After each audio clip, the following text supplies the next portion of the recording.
But Jorge, talking to my buddy Charles, he's so relieved the monkey's off his back about all the trials and tribulations to open up a brewery in a saturated market, just to open up a brewery in general. What's the hardest part? Like, what was your hardest thing to do? Was it, getting a lease or finding the right people or coming up with money or creating a work culture with good morale? No, the hardest part is trying to keep it open and going when you are not making any money. Because for years I couldn't pay myself, and it's really hard to justify spending all this money on this endeavor. My wife and I just had our child when we opened the first business, but she was still young when we opened, we started brewing, and then when we opened the brewery, and she's only 11 now. But not quitting really is probably the hardest part, because it's so easy to quit. It's so easy to go, well, this is not going to work out. I don't have any money, or we already opened and the pandemic hit and we can't do anything about this. We can sell to go, we can do a skeleton crew. Going through all that, I think is the most difficult part of it, because the permits and the actual getting the equipment, figuring out recipes, figuring out distribution, figuring out what your business model is going to be, that's easy.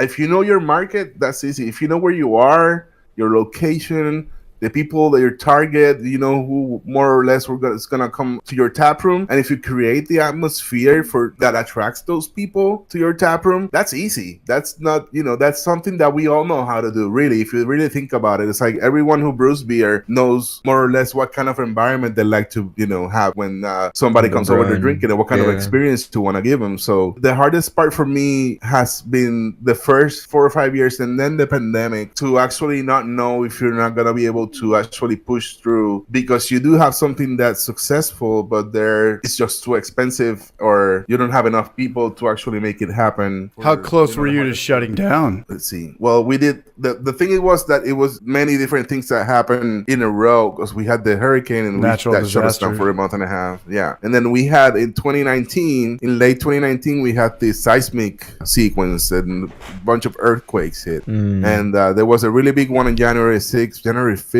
of 2020. So we had to kind of shut down for a few weeks to actually figure out, because we were without power and all that. Then literally we opened back up, and then March 2020 happened. So we had to shut down completely and then kind of figure out what we're going to do there, because it was kind of like in a row. We had that since January. We've been going through this really tough time, and then we get the pandemic, but we pivot and we start selling to go. We do really well. There was a point between the actual shutdown on March 17th or something, I think it was, and like the beginning of May, which was when we set up the website and people could actually order through our website and come get the orders. I said about April, we were really close to actually going, well, if we can't open by April 1st or 2nd, we're gonna have to shut it down, or try to sell it or something.